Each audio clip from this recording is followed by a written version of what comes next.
Je vous recommande la boutique La Londoloise, c'est Judith Londolé. Si vous voulez être classe, chic, être habillé, être admiré. Parole de Mopao Mokonzi.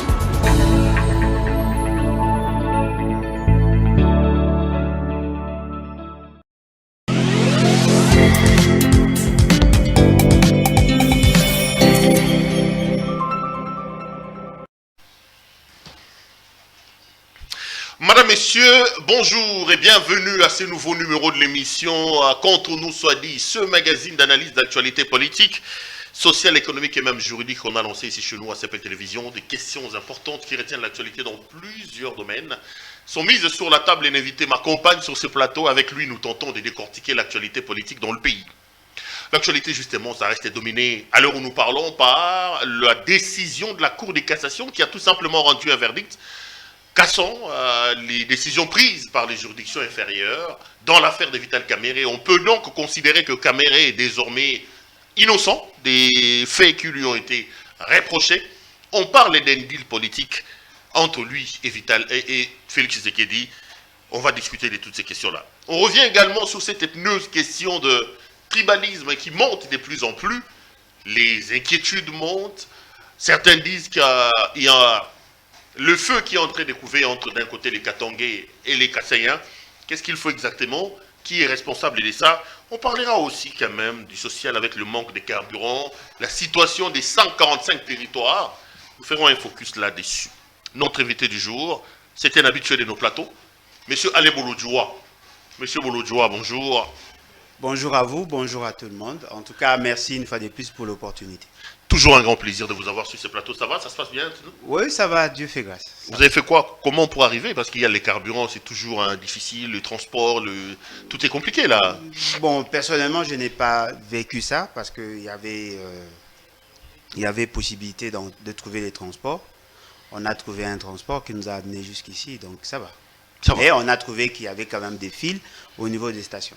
On va parler de ça parce que vous êtes quand même spécialiste de l'économie de développement. Exactement. Vous avez d'ailleurs rédigé un ouvrage. On va parler de ça à la fin de cette émission. Parce qu'on parle d'ouvrage, laissez-moi vous présenter celui-ci. Notre ami peut faire un gros plan pour vous présenter l'ouvrage. J'ai promis à son auteur que je vais en parler. Voilà, l'ouvrage de notre aîné, Hubert Kabassoubabo Katolondi, qui vient donc de publier son ouvrage, L'esprit du pouvoir et le pouvoir de l'esprit, tome 1, le président Félix Tshisekedi et l'UDPS en 30 mois d'impérium en RDC, entre l'esprit du pouvoir et le pouvoir de l'esprit. C'est donc ça le titre. Il fait un peu l'analyse de la situation dans le pays, il creuse un peu. En gros, il explique qu'en 30 mois, le pouvoir du président Tshisekedi n'a pas apporté le changement attendu. Vous lui donnez raison, Alain Bolodjoua. Il y en a beaucoup comme ça, des intellectuels, qui estiment que les espoirs portés sur Tshisekedi, sur l'UDPS au pouvoir, n'ont pas rencontré les attentes des Congolais, là. Tout en le félicitant, je considère pour ma part que apparemment les gens se sont rendus compte des insuffisances notoires de ceux qui sont au pouvoir 30 mois après. Et pourtant, il y avait déjà des signes précurseurs qui démontraient à suffisance que nous ne pouvons pas avoir un autre résultat que celui que nous avons aujourd'hui. Tout simplement parce qu'en prenant tous les éléments de manière objective, vous allez vous rendre compte que M. Félix Tshisekedi ne pouvait pas faire mieux.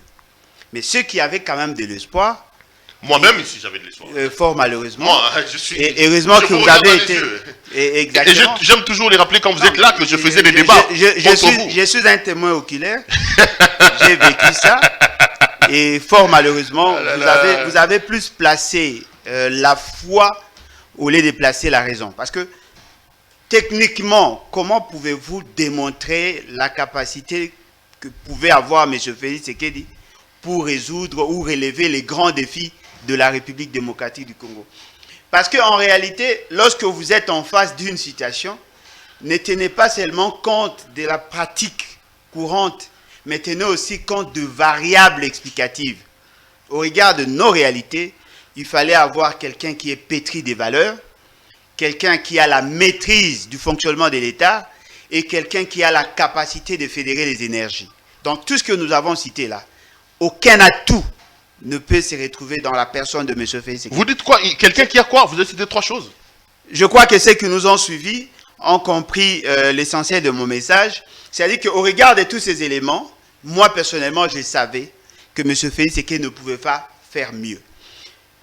Lorsque la personne qui est devant vous n'a pas la capacité de transformer les intentions en politique publique, je ne vois pas comment vous pouvez espérer vivre mieux. Parce que là, déjà, ça posait problème. M. Félix Tshisekedi a toujours adopté une posture de contestation. C'est-à-dire que M. Félix Tshisekedi n'a jamais réfléchi sur le comment résoudre le problème. Il est là comme un syndicaliste. C'est-à-dire qu'il sait comment revendiquer pour avoir de l'eau.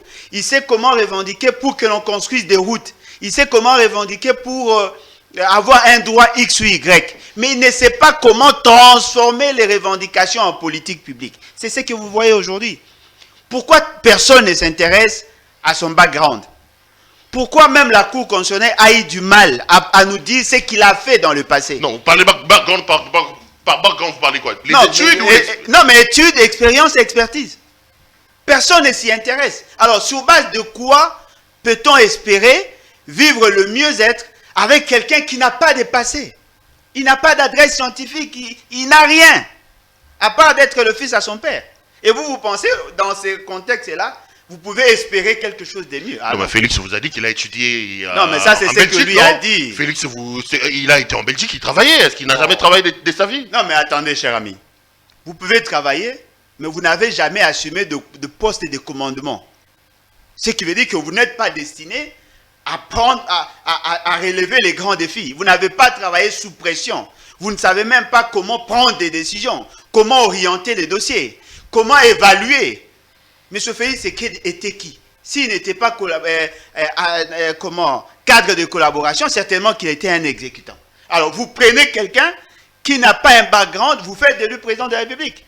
Et pas à n'importe quel moment. Au moment où le pays sortait d'un nouveau régime, d'un ancien régime. Parce que, ce qui est vrai, la situation qu'a trouvée M. Félix Tshisekedi, c'est la meilleure des situations que pouvait trouver un président.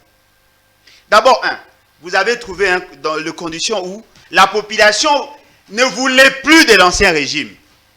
Deuxièmement, l'ancien régime a eu à poser les jalons pour l'avènement d'une république. C'est-à-dire que vous avez la possibilité d'avoir toutes les institutions, une armée, une administration, bien que qui avait quand même des insuffisances, mais au moins vous avez trouvé des structures qui existaient.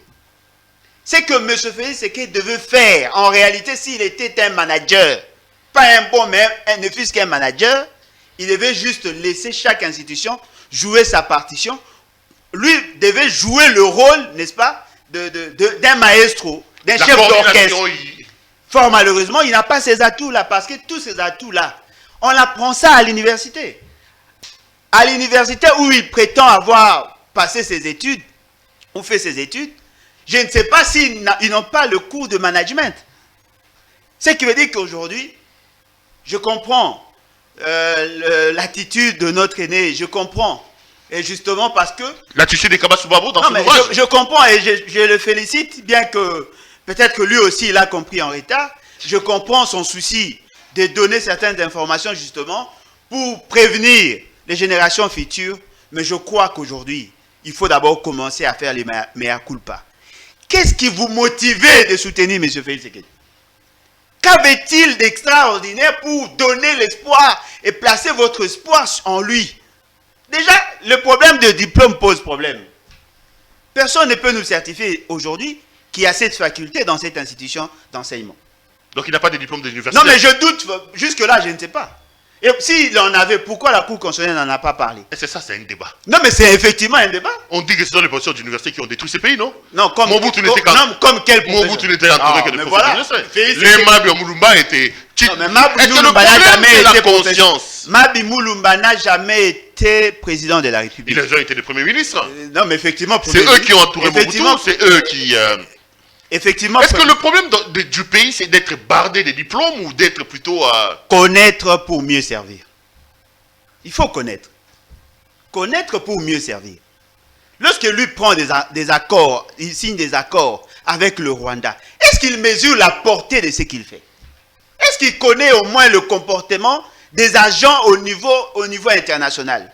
Est-ce qu'il comprend au moins l'incidence de ce que lui signe comme accord par rapport au fonctionnement de l'État? Il faut connaître. Vous voulez quand même présenter notre président de la République comme un ignorant, comme... Non, c'est ça le problème avec vous, Bolo. Non, mais attendez. Ça frise la haine, ça frise la... Non, merci pour le compliment. C'est ça le problème avec... Ce qui est vrai, ce n'est pas aujourd'hui qu'on va nous comprendre. Parce que lorsque nous disions ça, personne ne nous comprenait.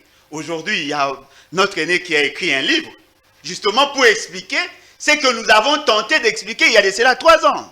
Lorsque j'en parlais, personne ne me croyait. Aujourd'hui, vous voyez, justement parce que nous sommes par moments, les Congolais sont par moments complaisants lorsqu'il s'agit d'analyser des questions d'État. Il n'y a pas d'état d'âme dans tout ce que nous devons faire. Le président de la République ne peut pas être président de la République qui le veut. Non, il doit répondre à un certain critérium. Il doit être modelé. Avec de la pondération, on doit sentir qu'effectivement, quelqu'un qui a la maîtrise de quelque chose. C'est ce que nous ne voyons pas. Et vous savez, dans la discipline politique, je suis économiste, mais je dois être ce type d'ignorant qui connaît peu sur tout. Il faut chercher à avoir l'information. Mais si vous n'avez pas de modèle d'analyse, si vous n'avez pas d'approche scientifique, vous n'avez pas de méthodes et techniques, ne fût-ce que pour une seule science, vous ne méritez pas être président. Alors dites-moi. Et notre président n'a aucune... Non, mais il a fait le marketing communication, d'après ce qu'on nous dit. On ne sent pas le marketing en lui, on ne sent pas la communication en lui. Il est bon à quoi? Soyons sérieux. Le Congo mérite mieux. On ne pouvait pas remplacer Kabila par Félix Tshisekedi.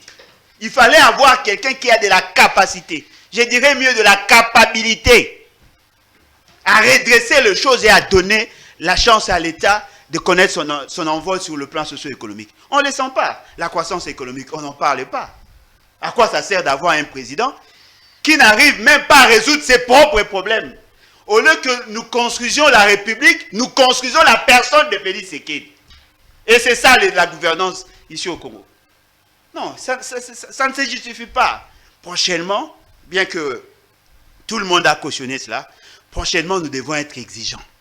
Un jour tu nous diras Félix Tshisekedi à Zelaonini, parce que quand vous ouvrez la bouche, pour vous, de Tshisekedi, il n'y a que du noir, il n'y a que... Voilà, il n'y a que obscurantisme. C'est quand même assez grave quand vous parlez de Tshisekedi. Moi, je suis vraiment... Non, mais vous serez peut-être surpris, parmi les gens qui ont beaucoup aidé Félix Tshisekedi, je peux prétendre aujourd'hui de l'avoir soutenu, de l'avoir aidé dans beaucoup de choses. Lorsque nous fustigeons les insuffisances de gouvernance, c'est justement pour essayer de l'amener soit à démissionner, soit à s'amender. Si nous avait suivi depuis le 24 janvier 2019, il n'allait pas commettre autant d'erreurs. Même l'acte nommant son directeur de cabinet, émaillé d'erreurs. Voyez-vous? Donc quelque part, nous faisons notre part, nous amenons l'éveil au niveau de la population. S'il avait vraiment l'amour du Congo, il devait prendre son bloc-notes et son stylo, noter tout ce que nous disons. Et prendre des mesures de mitigation justement pour éviter de commettre autant d'erreurs. Est-ce que vous pensez que Félix Tshisekedi, il y a une année qui lui reste, il a encore la possibilité de s'amender, de faire mieux que vous? Est-ce que vous croyez qu'il peut avoir une capacité de résurgence dans la République? Non. Monsieur Félix Tshisekedi est mal parti. Il ne fera plus rien. Ne rêvez même pas. Même si vous lui accordez 10 ans, il ne fera plus rien. Parce que les prémices sont déjà mauvaises. Vous savez, en management... Dans l'une des parties, de l'un des chapitres, management institutionnel, on a insisté sur le caractéristique d'un bon leader. Et là, on vous dit directement qu'un bon leader doit être entouré de 2 types de collaborateurs. Ceux qui sont capables d'anticiper sur ce qui peut arriver et ceux qui sont capables de trouver des solutions aux problèmes qui arrivent. Il n'a ni l'un ni l'autre. Il n'a personne pour anticiper, personne pour proposer des pistes de solutions par rapport aux problèmes qui sévissent dans le pays. Mais il a quand même un cabinet de plus de 1000 personnes. Non, mais je vous dis, non, il a un cabinet, mais il n'a pas de collaborateurs capables d'anticiper et de collaborateurs capables d'apporter des solutions. Ce sont des yes men. Comment un conseiller qui ne fait qu'applaudir? Depuis qu'ils ont commencé, ils ne font qu'applaudir. Même quand ils commettent des erreurs, ils ne font qu'applaudir. Lorsqu'on vous dit, M. Félix Tshisekedi ne devait pas approcher le Rwanda, surtout pas Kagame. Quand lui prend la position d'aller soutenir Kagame, les gens ont applaudi. Aujourd'hui, il refuse de saluer Kagame, les gens applaudissent. Non, ce n'est pas sérieux. Soit vous lui dites des vérités pour qu'il change, ou soit vous le laissez noyer comme il est aujourd'hui. Moi, je pense qu'aujourd'hui, en regardant la situation actuelle, ce régime est bon pour la poubelle. Sérieux? Je vous dis, ils ne valent rien. Ils ne valent rien. Rien du tout. Même si vous les amenez, vous les tamisez, ils n'ont rien. Ils ne feront rien.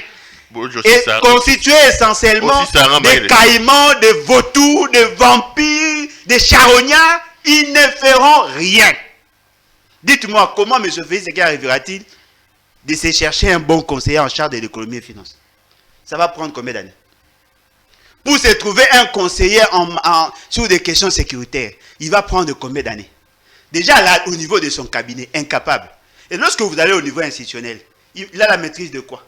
Parce que vous avez une sorte de mosaïque constituée essentiellement des anciens escrocs, des anciens voleurs, des gens qui n'ont pas de moralité et qui se mettent ensemble, qui applaudissent tout en mettant en place des mécanismes pour que M. Félix Tshisekedi échoue, pour qu'eux aient raison. Dites-moi, dans ces contextes-là, il va faire quoi? Il ne fera rien. S'il a le courage de faire quelque chose, je crois que la capacité de M. Félix Tshisekedi ne peut se mesurer que par sa capacité à dire « je démissionne ». S'il peut dire ça, il va servir la République. Ou sinon, on va continuer dans ces désordres, dans ces politiques polluées. Et en fin de compte, la population n'aura que ses yeux pour pleurer. Voilà. Le président Tshisekedi est candidat pour 2023. Hein. Quel malheur! Quel malheur! Quel malheur! Quel malheur! Non, mais c'est au peuple de décider, c'est pas à vous, Obolo. Non, mais attendez, quel peuple? Il a déjà été choisi par le peuple où? Mais il est président comment? Oh, mais c'est une invention de Kabila! Ça, c'est une invention de Kabila. Lui, il a été élu. Qui connaît la ventilation? Les résultats ont été publiés sur base de quelle loi? C'est une invention de Kabila. Et tout ça, c'est Kabila. Nous voulons les changements a un prix. Nous devons éviter d'être complaisants parce que la vie de toute une nation en dépend. Je l'ai dit dans d'autres chaînes et je crois l'avoir dit ici. Aujourd'hui, le pouvoir actuel apparaît comme un enfant envoûté à qui on donne un couteau. Vous ne savez même pas ce qu'il va en faire. Il peut se tuer lui-même. Il peut vous causer du tort, blesser les autres, même tuer. Comment pouvez-vous donner autant de pouvoir à des gens comme ça, Comment? Déjà comment? Non, moi je crois qu'il faut désirer les changements. Et les changements impliquent. Il faut désirer les changements. Non mais il faut attendre en 2023. Hein. Il faut battre campagne pour que Tshisekedi ne passe pas. Hein. Qui va battre campagne pour Non, ceux qui vont aller aux élections, continuez dans votre délire. Hein? Moi je pense qu'il est temps que nous enclenchons l'article 64. Parce que nous n'avons pas de choix. Attendons d'abord à analyser ce qui vient de signer comme accord. Lorsqu'on va avoir les éléments, on saura si effectivement M. Félix Tshisekedi mériterait ne fût-ce qu'une semaine. Attendons. Non, mais parce que tu parles de Tshisekedi, je voulais qu'on commence par autre chose, mais tu m'amènes sur le terrain de Tshisekedi. Il venait de faire adhérer le pays dans la communauté des États d'Afrique de l'Est. Est-ce que vous pensez que c'est une bonne idée? Il a dit, j'ai vu les discours des uns et des autres, on travaille en communauté pour que les développements soient assez communautaires, pour que les pays ne s'entretuent pas entre eux. Est-ce que vous croyez que le Congo aura à gagner avec l'adhésion que M. Tshisekedi vient de faire à la communauté des États de l'Afrique de l'Est? Bon, moi je crois que pourquoi ne pas attendre à ce que le ministère des Affaires étrangères nous dise effectivement en profondeur quelle est la quintessence, quelle est l'étude qui a été menée et qu'est-ce qui a permis à ce que nous allions dans cette approche-là. Parce que par moment, les décisions se prennent au niveau des cabinets. Moi personnellement, je ne crois pas à la technicité des membres du cabinet comparativement à ceux qui travaillent au niveau du secrétariat général. Parce qu'eux, au moins, ont de l'expérience et de l'expertise. Dans le recrutement de membres du cabinet, il y a d'autres variables qui justifient ces choix-là. Tous ne sont pas des techniciens. Il y a des anciens chômeurs qui travaillent aujourd'hui avec M. Félix Tshisekedi, qui n'ont jamais travaillé de leur vie. Ils sont là, ils sont conseillers, et lorsqu'ils prennent position, même le traitement de dossiers, ça se fait par moment, par complaisance. Nous sommes membres de plusieurs organisations régionales et sous-régionales. Voyez-vous?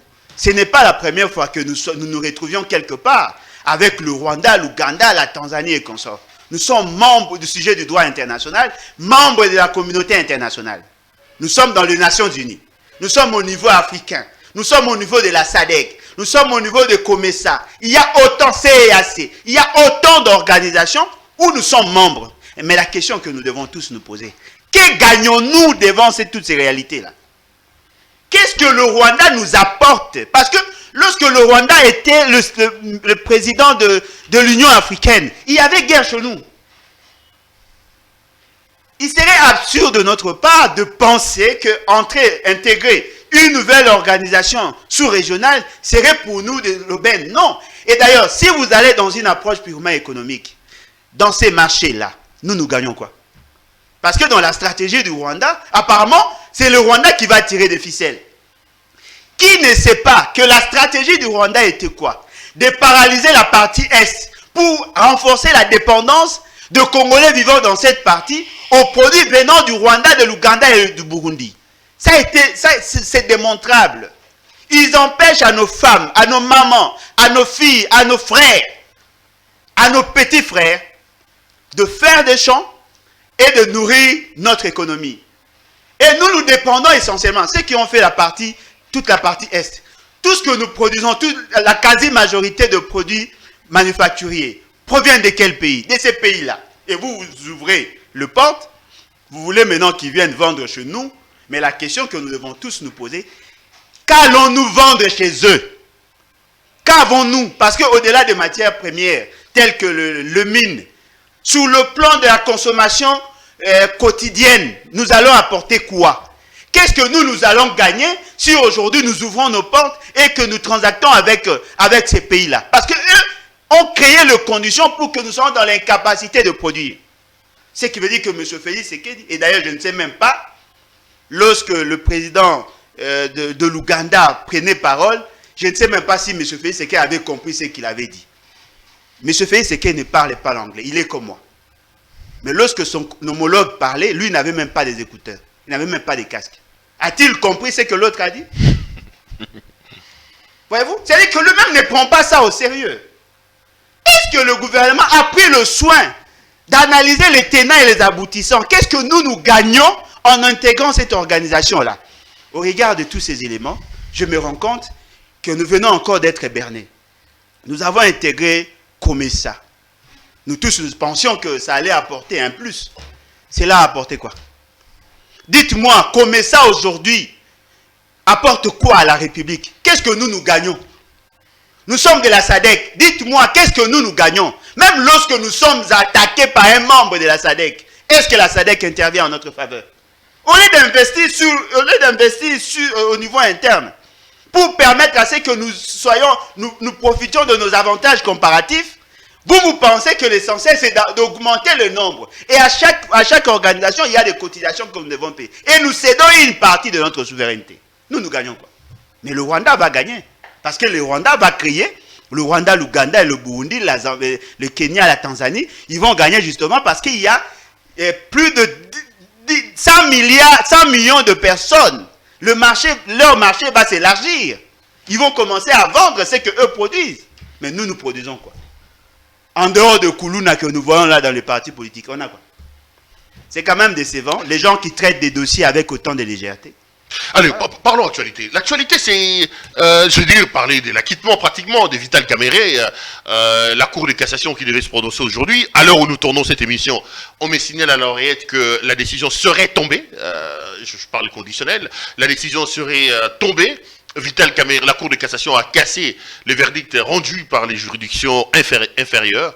On dit que c'est un deal orchestré par Félix Tshisekedi lui-même qui amène à l'acquittement des Kamerhe. Est-ce que vous croyez que là nous sommes en plein procès, dans un simulacre des procès, et nous sommes dans une justice politisée? Je crois que ceux qui m'ont toujours suivi depuis les débuts du mandat de M. Félix, mandat fantaisiste de M. Félix Tshisekedi, je l'avais toujours dit. Le programme des 100 jours est l'initiative propre à M. Félix Tshisekedi.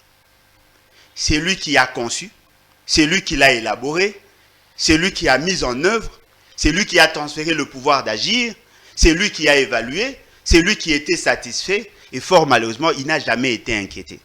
Et lorsqu'on parle de programme de 100 jours, on semble négliger le porté criminel. C'est-à-dire qu'il y a un côté criminel de ces programmes. Et fort malheureusement, lorsqu'on nous amène dans le procès, on parle du procès des 100 jours. Il n'y a jamais eu de procès 100 jours. Jamais, je peux défier quiconque. Mais il y a eu de procès de certains projets du programme 100 jours. Tenez, le programme 100 jours avait une enveloppe de près de 700 millions de dollars. Pas de 480 700 millions de dollars. Dans leur tableau synthèse, il y avait 488 millions de dollars. Le tableau synthèse. Et dans ces tableaux synthèse, on a réparti selon le secteur. Le route, 240 millions et de poussière. On devait réhabiliter 2217 km de route en terre, où on devait enlever les bourbiers. On devait réhabiliter et construire des routes à Kinshasa et dans certaines provinces.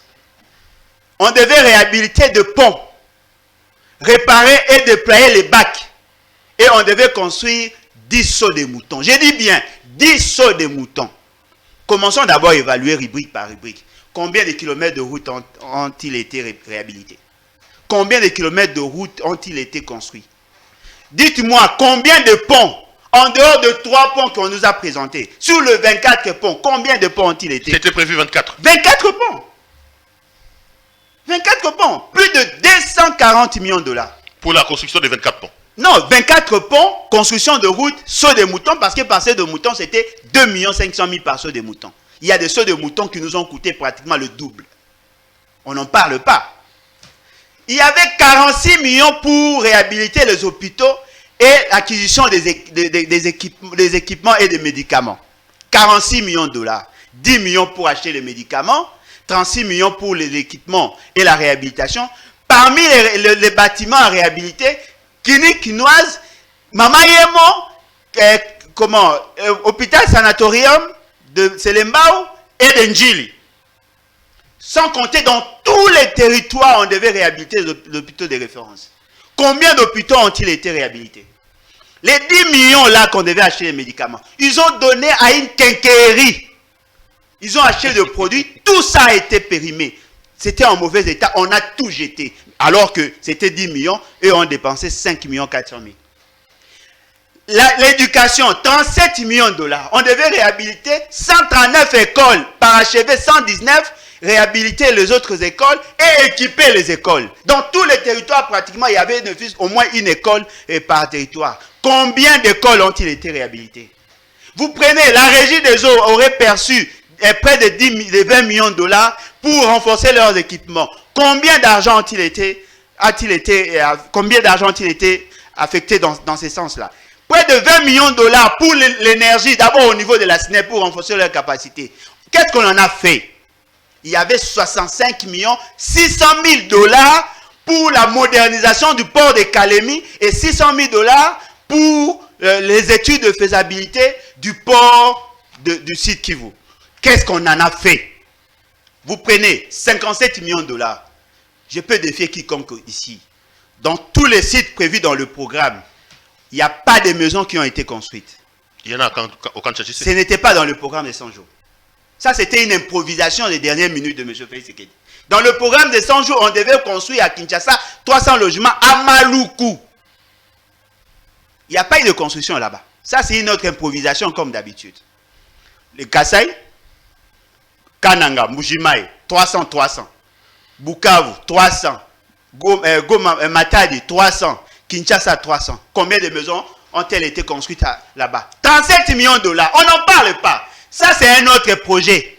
Ça, c'est un autre projet. Les maisons construites, là, c'est un autre projet. Rien à voir avec le programme des 100 jours.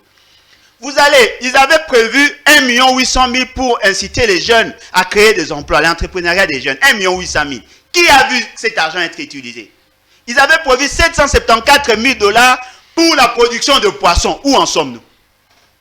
Mais au-delà de tout ça, c'est dans les tableaux synthèse. Il y avait plus de 190 millions de dollars pour la construction d'une centrale électrique à base de gaz à Mwanda. Plus de 190 millions de dollars. Où en sommes-nous? Avec l'argent disponible. Les fonds étaient disponibles. Où en sommes-nous? Alors dites-moi, lorsque vous me parlez de maisons préfabriquées de 57 millions de dollars, comparez l'enveloppe qui a été décaissée par rapport aux réalisations, vous allez vous rendre que c'était un projet criminel. Qui en a été l'initiateur? Qui a déjà vu Kamere être nommé comme superviseur d'un programme de gouvernance? Qui a vu l'acte et le nommant? Voyez-vous, le fait seulement qu'on a déchargé, on a enlevé tous les éléments qui touchaient à la personne de Félix Tshisekedi. Ils ont commis beaucoup d'erreurs dans leur procès. Et je le disais, ils ont commis beaucoup d'erreurs. Et c'était fait à dessein. Kamere a refusé de donner les éléments qui chargeaient M. Félix Tshisekedi. Automatiquement, le procès était déjà entaché de beaucoup d'irrégularités. Parce qu'en réalité, la personne qui devait être poursuivie, ça devait être M. Félix Tshisekedi. Et son juge naturel, c'est la Cour constitutionnelle. Ce n'est pas le TGI. Si on avait arrêté M. Félix Tshisekedi, Kamere allait le suivre. Mais le fait seulement qu'on a déchargé M. Félix. Donc l'accusé principal devait être Tshisekedi. Bien évidemment. Kamere est peut-être co-auteur ou complice. Effectivement, co-auteur, complice. Mais on ne pouvait pas poursuivre Kamere. Parce que la délégation du pouvoir, d'abord, il y a usurpation de compétences. Parce que la compétence de mettre sur pied le programme revenait au seul gouvernement. M. Félix Tshisekedi s'en est accaparé. On vous disait que là, on ne pouvait pas laisser le vide parce que le gouvernement était démissionnaire. Ah non. Le principe est que le Premier ministre investi ne peut être remplacé que par un autre Premier ministre investi. Même si vous les destituez par une motion, il démissionne, il doit rester en fonction. Jusqu'à ce qu'on installe le nouveau Premier ministre. C'est comme ça que lorsqu'il y a passation du pouvoir, c'est en ces moments-là qu'il est déchargé. Ce n'est pas le fait que vous trouvez un Premier ministre que vous dites non, voilà, et comme il n'est pas de notre obédience, on les met de côté. Ah non. Et voilà aujourd'hui. Et vous, selon vos informations, les 700 millions étaient sortis. Vous dites que le projet sans jeté 700 combien? Près de 700 millions de dollars. Les 488 millions, c'était dans les tableaux de... Tableau synthèse, c'était déjà du mensonge. Ils n'ont pas intégré l'argent là parce qu'ils savaient que c'était du cash. Quel argent? Les 700 et quelques millions? 190, plus de 190 millions. Je peux vous le montrer, j'en ai ici dans mon téléphone. Ce n'est pas sérieux. C'est-à-dire qu'ils avaient effectivement l'intention de nuire. Mais M. Félix Tshisekedi ne sera probablement pas jugé aujourd'hui parce qu'ils sont au pouvoir. Et c'est ce qui justifie d'ailleurs le départ de 2 juges de la Cour constitutionnelle et le chambardement qu'il y a eu au niveau de la Cour constitutionnelle. Il a fait de celui qui est aujourd'hui président justement pour le protéger parce qu'il savait qu'il avait déjà touché aux fruits interdits. Et aujourd'hui on vous dit non, non mais dites-moi, il y a eu détournement, oui ou non? M. Kamere n'est pas innocent. Mais M. Kamere a été mal jugé. La Cour constitutionnelle n'a pas innocenté Kamere. Non, la Cour de cassation. La Cour de cassation n'a pas innocenté Kamere. La Cour de cassation a constaté qu'il y avait des vices de procédure. Il y avait un problème en termes de jugement. Ce qui veut dire que tout ce qu'ils ont construit là tombe. Mais nous savons qu'est-ce qu'il y a eu comme tractation pour que nous arrivions effectivement à lever cette option. Ça se disait déjà. M. Félix Tshisekedi a besoin d'un répondant dans la partie Est. Un point focal. Voilà pourquoi il veut formater des histoires. Le fait seulement qu'il n'a pas la maîtrise de ce qui s'est fait. Il pense que Kamere pouvait jouer pleinement le rôle de coach pour l'aider à sauver le peu d'honneur qui lui reste. C'est comme ça qu'on a tout boutiqué. Alors, avec une justice politisée, que pouvons-nous attendre? On a escroqué l'État. Ce n'est même pas un simple... On a escroqué l'État avec les mêmes instruments de l'État. M. Kamere rentre chez lui. L'argent de la République n'entre pas dans le compte du Trésor. Ce qui veut dire qu'on nous a berné. C'est quand même décevant. Non, mais quand on dit que c'est un coup politique orchestré par Tshisekedi lui-même, qui préparerait Kamere comme Premier ministre, est-ce que vous croyez à cette hypothèse-là aussi? Si M. Félix Tshisekedi peut transcender ses égos et serait en mesure de nommer M. Kamere, je vous dis, et je peux prendre, je ne voudrais pas prendre des engagements ici, je vous dis sincèrement, s'il a besoin de quelqu'un, il aura besoin d'un pantin, d'un assistant. Il ne va pas créer un challenger. C'est-à-dire que si M. Kamere accepte, il doit prendre la posture de Bemba. Vous êtes là, vous faites semblant, Mais en réalité, ce n'est pas vous qui êtes détenteur de pouvoir. Kamere fera quoi? La posture de Bemba. Bemba, vous ne voyez pas comme tel qu'il est devenu là. On ne le sent pas, il devient un élément de... Eric Wemba dit qu'on lui a donné 21 millions dans un procès bizarre ici pour les calmer. Hein. Avec la RVA. Avec l'affaire de César. 21 millions de dollars. On aurait fait condamner la République à lui verser 21 millions de dollars. Donc, est-ce que vous pensez que Kamere, lui, peut accepter cette posture-là de l'agneau, d'un pantin, comme vous le dites, au profit de Tshisekedi? Kamere, c'est quand même un animal politique. Est-ce que vous pensez qu'il peut... C'est un humain congolais. Il n'est pas si différent que ça. Bien qu'il a quand même des atouts que Félix Tshisekedi n'a pas. Mais il reste un Congolais. Il peut bien jouer ce rôle-là d'être là comme un figurant, alors que tout s'est fait à la présidence de la République, comme s'il y avait un gouvernement parallèle à la présidence de la République. Non, mais posez-vous d'abord la question, que gagnerait Félix Tshisekedi s'il donnait plein pouvoir à un premier ministre et que lui ne maîtrise pas? Lorsque je vous disais ici, notre frère qui est là, et qui ferait de la figuration, il serait l'assistant de M. Félix Tshisekedi, personne ne me croyait. Dites-moi, il sert à quoi ces messieurs-là? Il sert à quoi? Votre fameux premier ministre, il sert à quoi? Il y a même des chefs, des chargés d'études de la présidence qui valent mieux que lui. Il sert à quoi maintenant là? Il sert à quoi? Rien du tout. C'est la même chose parce qu'au regard des données sur le terrain, des données politiques, M. Félix Tshisekedi n'a rien à gagner de créer une autre force au sein de l'Union sacrée qui pourrait marcher sur ses ambitions. Vous êtes là, vous faites de la figuration, vous êtes Premier ministre, justement pour drainer nos frères de l'Est et de les amener à soutenir la démarche de M. Félix Tshisekedi, mais en réalité, le pouvoir doit être détenu. Parce qu'il est dans l'approche de la centralisation du pouvoir. Et Kamere constitue un danger pour M. Félix Tshisekedi.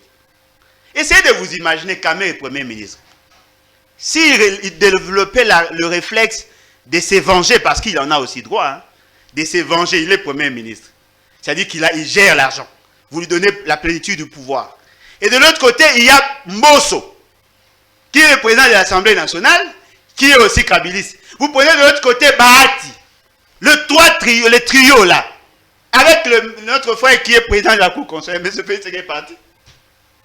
On n'aura même plus besoin de la révolution. Félix Tshisekedi ne le fera pas. Et d'ailleurs, il n'a jamais été capable de respecter sa propre. Qu'est-ce qu'il ne fera pas? Il ne fera pas de Kamere Premier ministre. Il ne le fera pas. Il ne faut pas rêver. Il ne le fera pas. S'il le fait, à ses risques et périls, il ne le fera pas. Donc vous ne voyez pas Kamere Premier ministre? Non, non. Je le vois pas. Mais au moins, vous confirmez que ça, c'est plutôt un procès politique. Non, mais ce qui s'est passé à la cassation, c'est Félix Tshisekedi qui a décidé. Ah bon. C'est Félix Tshisekedi qui gère tout. Il peut décider même pour que vous deveniez député. Qui a décidé sur le sort de certains membres de l'Assemblée nationale? Qui? Ce n'est pas M. Félix Tshisekedi. Il a obligé, il a instruit la Cour constitutionnelle de revoir certaines décisions. Tout le monde le sait. Moi, je ne vois rien de bon sortir de M. Félix Tshisekedi. En tout cas, pas. Merci pour les compliments.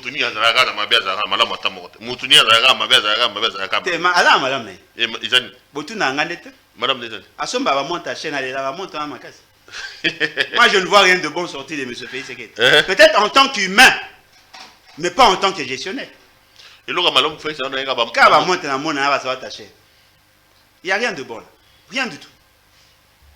Rien du tout. Dans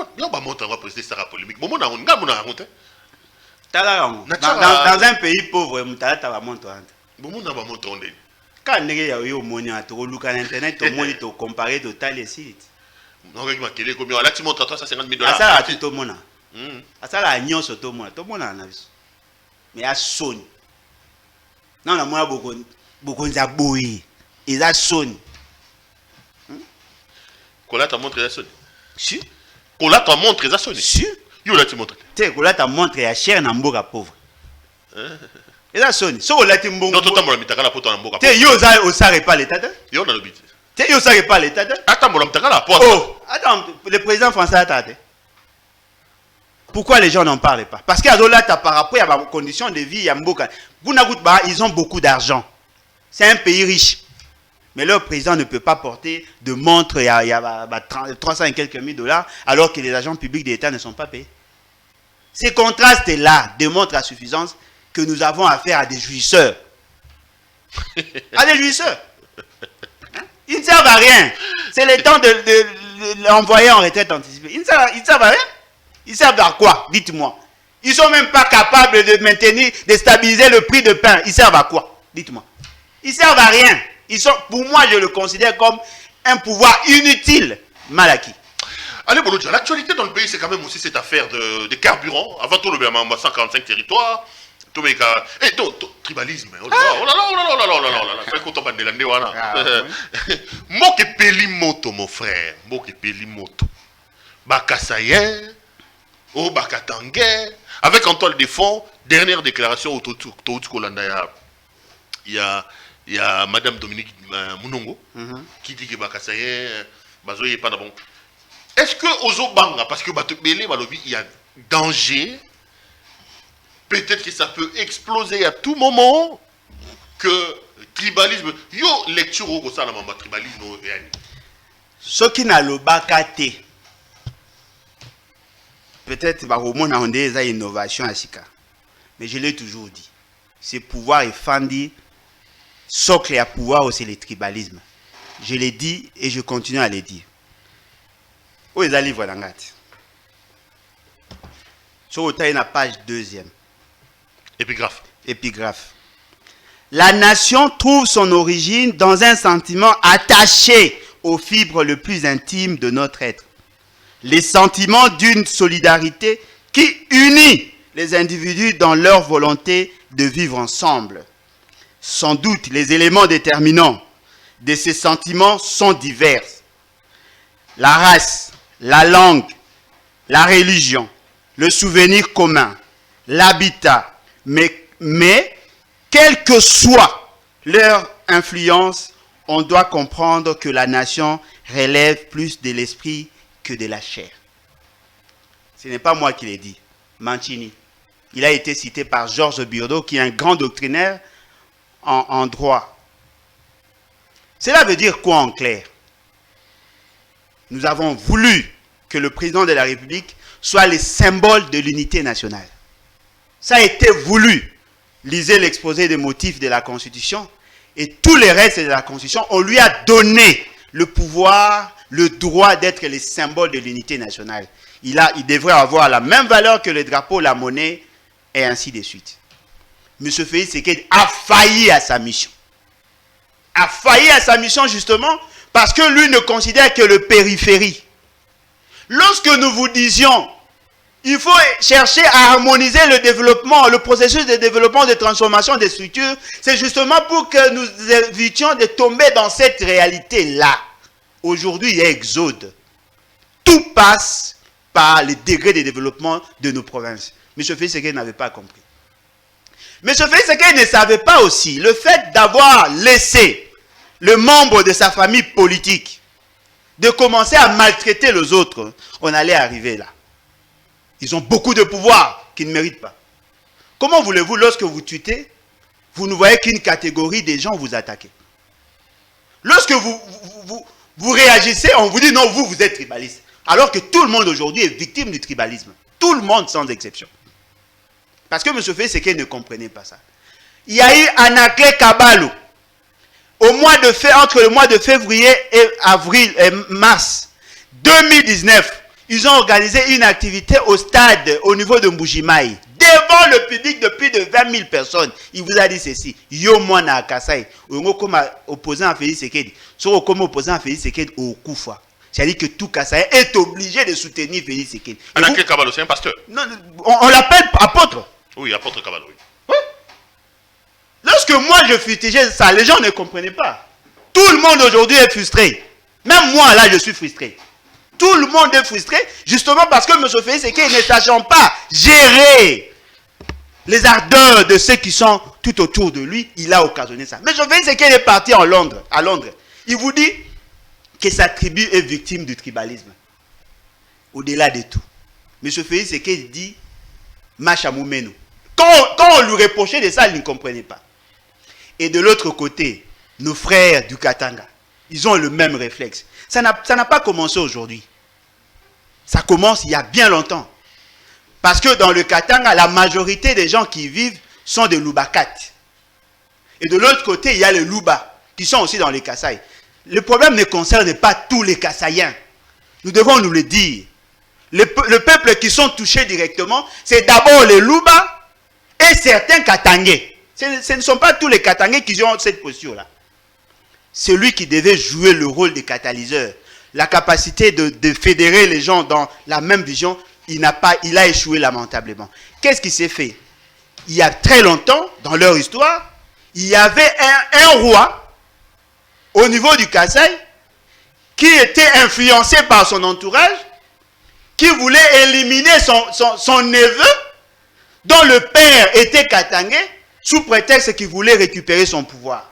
C'est comme ça que le guerrier là de Katangais Lubakat a eu à tuer le grand-père des Kassaïens en lui coupant la tête. Leur crise n'a pas commencé aujourd'hui, il y a bien longtemps.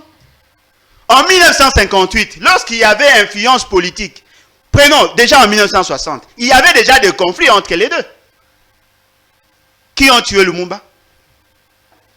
N'est-ce pas les Katangais? Qui ont tué les membres du parti du MLC, du MNC, Lumumba?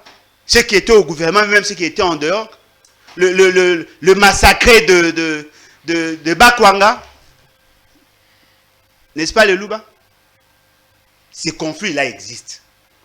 Mais pour que nous ramenions tout le monde à l'unité nationale, il faut que les institutions travaillent dans ce sens-là. Mais ce fait, c'est qu'ils ne jouent pas ce rôle.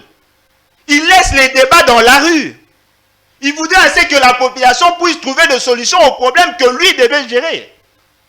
Lorsque vous ne tenez pas compte des tribus, lorsque vous nommez, vous ne voyez que vos gens, vos proches, ça crée de la frustration partout. Mais je voudrais dire à la population, nous ne sommes pas obligés de nous laisser emballer dans le saut d'humeur de la politique. Nous voulons vivre unis. La nation trouve son origine. C'est vrai que nous pouvons avoir des diversités, des disparités. C'est vrai que nous pouvons avoir tout ce que nous avons. C'est que nous avons l'essentiel que Mobutu nous a laissé, que le père de l'indépendance nous a laissé, c'est l'unité nationale. Nous devons tous investir dans l'unité nationale, permettre à ce que nous puissions nous rapprocher dans le respect de nos diversités et particularités positives. Nous ne sommes pas obligés d'être identiques dans tout. Non, nous sommes différents, mais dans cette différence, nous devons constituer le socle de l'unité. Lorsque quelqu'un vous dit les Kassaïens, ce n'est pas du tribalisme. Parlez plutôt du régionalisme. Le Kasaï n'est pas une tribu, c'est une entité. Mais lorsqu'on vous dit Moulouba, là on parle des tribus. Alors pourquoi on fait un problème? La dame, effectivement, il y a une sorte de déviation, mais elle s'est contenue parce qu'elle n'est pas allée aux extrêmes. Non, mais quand il dit que vous quittez chez vous, vous venez chez vous. Non, mais chez vous, là, ça dit... Ça, c'est contre la Constitution, non? La Constitution dit que le Congolais est partout chez lui, non? Non, on ne doit pas analyser... Quand il dit que vous venez chez les gens, vous commencez à manger les chiens, tout ça, c'est ça le problème. Non, mais qu'est-ce que ça a à voir avec les tribus? Avec la tribu? Non, il parlait de Balouba, les Kassaïens. Est-ce qu'elle a parlé de Balouba? Est-ce qu'elle a parlé de Balouba? Elle n'a pas parlé de Balouba. Elle parle de Kassaïens en tant qu'entité de l'État. Elle n'a pas parlé de tribus. Les Kassaïens, moi je suis ressortissant de l'Équateur, mais je ne suis pas équatorien. Je suis Kinois. Lorsque nous quittons en masse et nous allons au Congo central, ceux qui y vivent ont aussi le droit de constater qu'effectivement il y a un problème. Si seulement il n'y avait pas un développement déséquilibré, peut-être les gens n'allaient pas se déplacer. Au lieu de traiter des questions de fond, on prend tout ce qui est superficiel et on en fait un problème. Non, elle doit retirer. Non, mais attendez. Lorsque notre ami John Kabamba, journaliste et Canal Mercure, le peuple parle, est allé au Kasaï. Moi, j'ai suivi les Kassaïens, fustiger le fait qu'il y avait une mauvaise gestion. Il y a un abbé qui a prêché et qui a insisté sur le fait que les gens s'est vidés justement parce qu'il y a la pauvreté. Félix Tshisekedi était encore au pouvoir. Lorsqu'Israël Moutombe est allé au Kasaï, il a vécu, il a dit, vaut mieux vivre en enfer, au cimetière que vivre en Bujimaï. Qu'est-ce qu'il y a de différent? Francis Kalombo l'a dit. Nos frères du Kasaï vont au Katanga, ils commencent à casser le tombe pour avoir des barres de fer et aller revendre pour vivre. Qu'est-ce que ça de différent? C'est justement parce que la dame n'est pas Kassaïenne, voilà pourquoi on s'attaque à elle.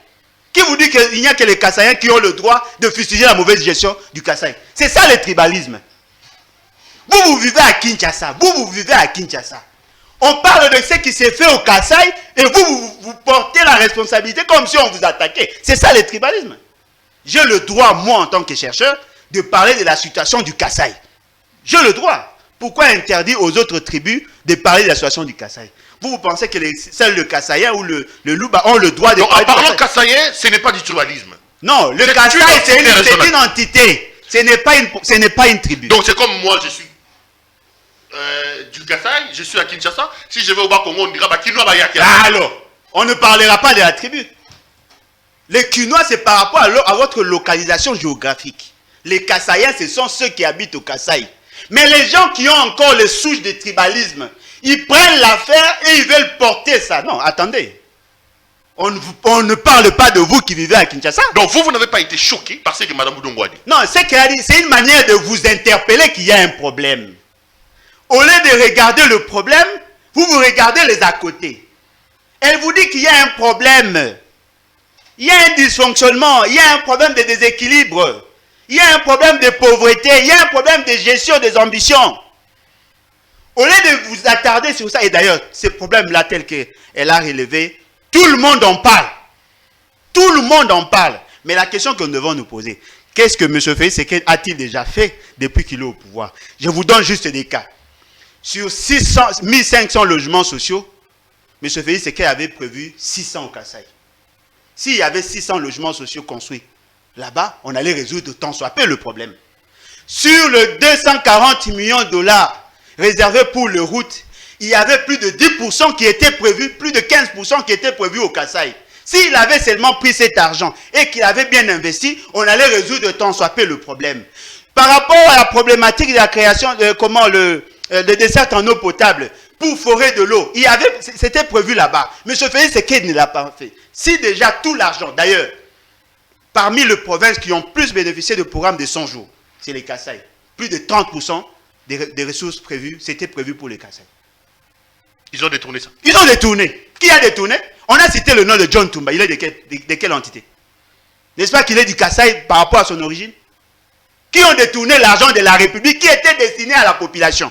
Oh, ici, vous voulez nous démontrer que c'est vous qui défendez les intérêts des Kassaïens, alors que les Kassaïens souffrent là-bas. Les Kassaïens souffrent. Moi, j'ai l'oncle à madame qui a quitté Kabiaka Mwanga. Il résidait pendant un certain temps en Bujimaï. Il vous dit qu'il ne peut plus supporter. Il a quitté. Il est aujourd'hui à Kinshasa. N'est-ce pas qu'on a droit aussi d'en parler? Qui vous a dit que pour parler du Kasaï, il faut être Kassaïen? Qui vous a dit ça? Pourquoi voulez-vous interdire aux autres de critiquer ce qui s'est fait? L'abbé qui critique chaque fois la situation de... Pourquoi vous ne l'entendez pas? Lui aussi, il est Kassaïen. Abbé Blaise Kanda. Voilà. Voilà un patriote. Il vous dit chaque jour qu'il y a un problème. Est-ce que vous pouvez vous imaginer? Pour produire les œufs, ça demande combien de temps? Les œufs, l'œuf, ça demande combien de temps? Pour produire du viande de porc, ça demande combien de temps? Pour produire les maïs, ça demande combien de temps? Qu'avez-vous fait là-bas? Parce que si je parle de l'Équateur, vous direz, ah voilà, il est tribaliste. Mais je parle maintenant du Kasaï. Qu'avez-vous fait? Vous avez fait plus de 360 jours au pouvoir. Qu'avez-vous fait? Rien. Vous n'avez pas le droit d'interdire aux gens de vous rappeler ce que vous devez faire. Mais ce qui est aussi vrai, un Congolais peut se déplacer, il peut trouver sa résidence ailleurs. Je suis sûr et convaincu, dans le Katanga, il y a les Tétéla, il y a les Luba, il y a le Mongo, il y a le Lokele. Pourquoi toutes ces tribus-là n'ont pas de problème? C'est justement parce qu'avec les Kassaïens, vous voulez faire de ça une question politique. Que ce soit du côté de la dame, que ce soit du côté de M. Félix et qu'il s'accorde. Nous ne voulons pas que vous nous ameniez vos débats politiques au niveau de la population. Parce que c'est que vous ne savez pas. Lorsque la population se fâche, elle détruit tout sur son passage. La population n'a pas de tête. C'est ce qu'on appelle la masse. Arrêtez d'amener vos débats politiques au niveau de la population. Vous risquez d'enclencher les débuts de la division. Et la division amène toujours aux guerres civiles. Il faut éviter ça. Je ne viendrai jamais ici reprocher à quelqu'un le fait d'avoir critiqué l'Équateur. Jamais. Donc pour vous, le responsable de cette affaire, Félix Tshisekedi. Non, mais c'est lui qui en est responsable. Et sur le plan constitutionnel, et sur le plan politique, et sur le plan sociologique. C'est lui qui a jeté de l'eau, qui a arrosé la sémence de la division. Parce qu'il pose des actes qui énervent certaines sensibilités. Aujourd'hui, toutes les tribus sont frustrées. Ce n'est pas seulement au Kasaï, même ici à Kinshasa. Essayez seulement de voir le comportement des gens devant le motard. Quelle que soit sa tribu. Pourquoi? Parce que nous ne savons pas consolider l'unité nationale. Mobutu a pris toute sa jeunesse pour consolider l'unité nationale. Et voilà, M. Félix Tshisekedi arrive. Ceux qui prétendaient dire que lui, c'est un Quinois, qui connaissent la maison de sa maman. Allez dire à maman Marthe, bien que je ne veux pas entrer dans ça, allez dire à maman Marthe que son fils est en train de chouer là où les autres ont réussi. Allez lui dire ça. Respect, maman. On avait dit que c'est compliqué, mais c'est non, mais allez lui dire ça. Maman Marthe n'est pas dans la politique. Mais vous avez considéré que si son fils fautait, vous allez courir directement à Limete. D'ailleurs, j'appelle mon jeune frère, Saïd. Vous connaissez l'adresse? C'est à Limete. Allez-y. C'est maman Martine. Non, allez-y. Parce que, qu'est-ce que nous avons de précieux en dehors de l'unité nationale? Est-ce que vous pouvez vous imaginer? Nous avons vécu comme ça plus de 60 ans. 60 ans avec 450 tribus. Ça, c'est un atout que les autres nations n'ont pas. Au Rwanda, ils n'ont que 3 tribus là-bas. 3. Mais il y a eu guerre civile. Ils se sont entretués plus de 800 000 personnes d'après leurs statistiques. Mais chez nous, nous restons dans l'unité. J'étais à Isiro, j'ai vécu là-bas. J'étais à Bunia, j'étais à Kananga, j'étais à Mbujimaï, j'étais à Chikapa, j'étais à Mbujimaï, à Lubumbashi, j'étais à Kamina, j'étais à Kikwit, j'étais dans le Bas-Congo, j'étais presque partout, j'étais à Goma. Je n'ai jamais vu quelqu'un me rejeter parce que je n'étais pas originaire de là. Non, on me considère toujours et partout comme un Quinois. Comme un Quinois. On ne m'a jamais rappelé que j'étais équatorien. Jamais. Vous ne trouverez jamais un Louba rejeter quelqu'un parce qu'il est d'une autre tribu. Non. Mais sur des questions politiques seulement qu'il y a des divisions. Alors travaillez. Si vous pensez que vous ne valez rien et que vous n'êtes pas en mesure de résoudre ces problèmes, monsieur, rendez les tabliers, vous êtes incompétent. Parce que la première des missions, c'est de conserver l'unité nationale. Je suis pour l'unité nationale, je vais travailler pour l'unité nationale et je n'accepterai jamais que vous amenez vos débats pollués pour diviser le peuple. Le peuple n'est pas directement lié à la personne de M. Félix Tshisekedi. Il va passer. Pourquoi voulez-vous nous amener dans ça? Ce n'est pas normal. Et les gens oublient. En faisant vos déclarations là, vous jetez de l'essence sur le feu.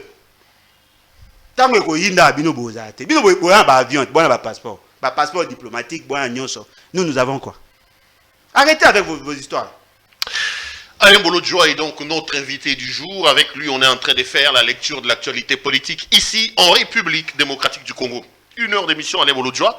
Je vous ai fait venir parce qu'il fallait qu'on parle des 145 territoires. Je serai dans l'obligation de prendre notre rendez-vous avec vous. Je veux vraiment qu'on consacre une émission entière. Mais vous êtes quand même spécialiste en économie de développement. Ça fait 1 semaine qu'on n'a pas de carburant dans le pays. La queue, des longues files au niveau des stations, vous les justifiez comment, vous, spécialistes en économie? Non, mais je ne peux pas justifier de lors qu'on n'a pas assez d'informations, on n'a pas assez d'éléments. Parce que ce qui est vrai, c'est que ce gouvernance, ce pouvoir de la honte, nous dit que cela a été dû au dérèglement ou au dysfonctionnement des systèmes de distribution. Si cela pouvait se justifier le premier jour, pas jusqu'aujourd'hui.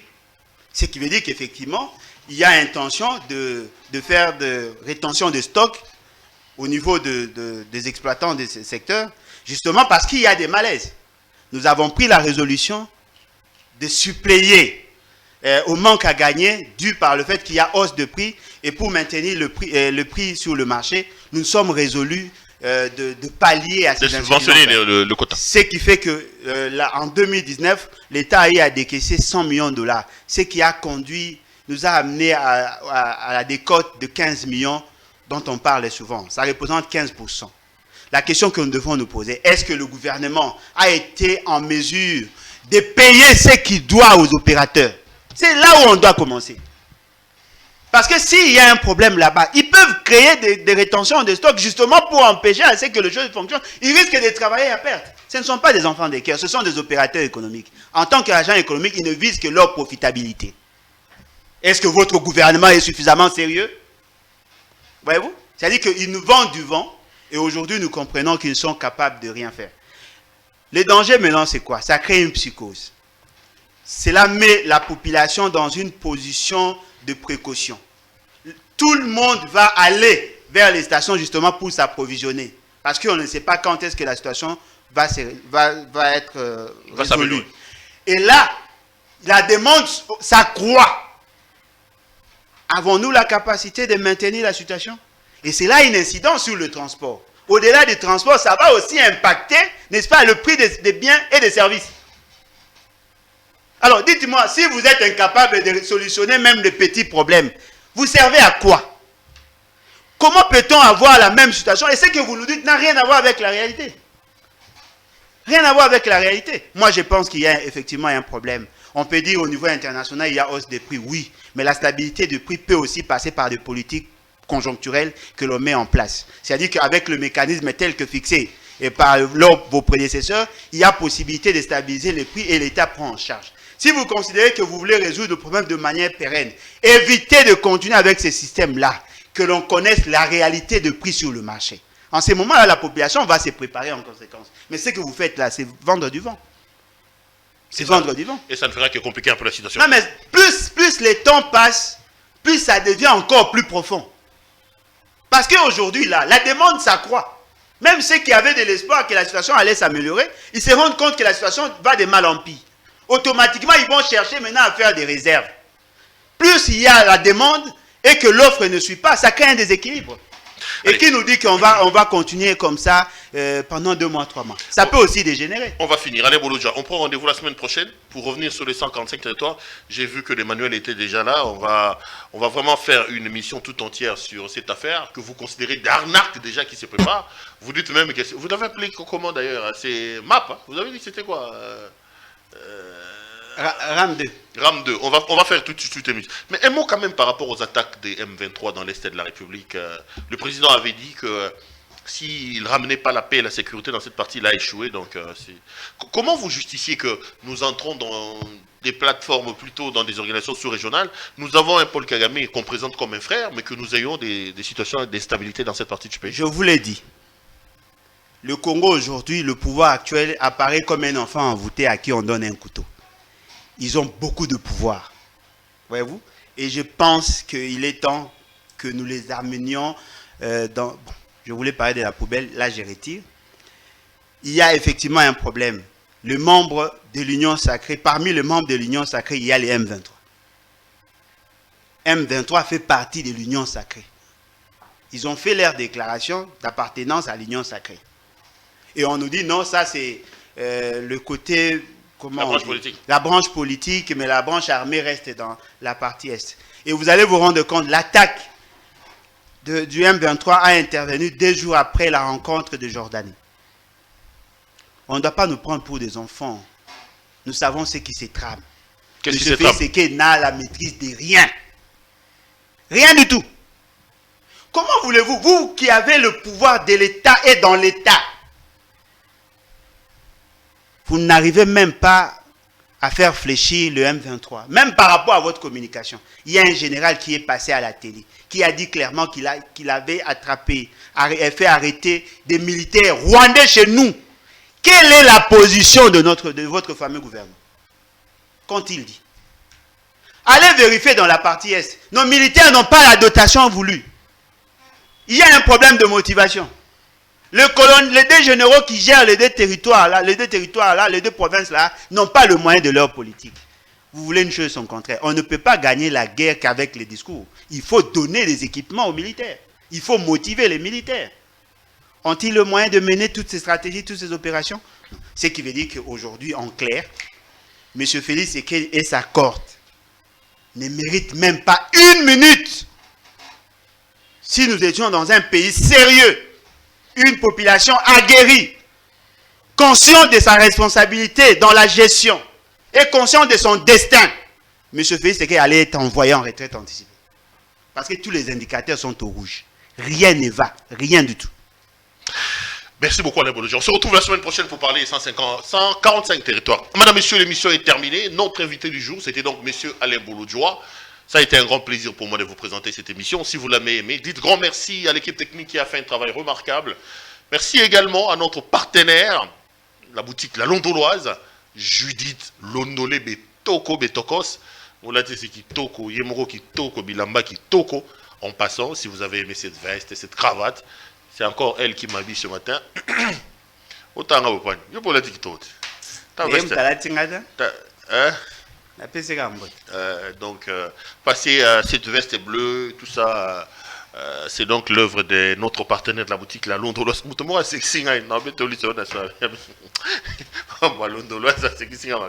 Allez, retrouvons-nous demain pour un autre numéro de cette émission. Bonsoir chez vous, à demain.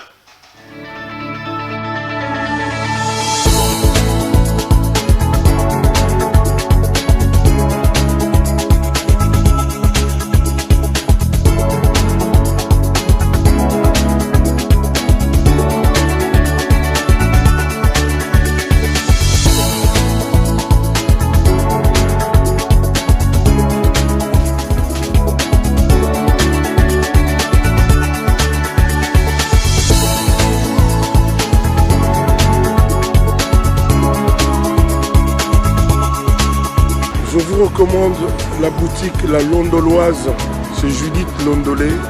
Si vous voulez être classe, chic, être habillé, être admiré.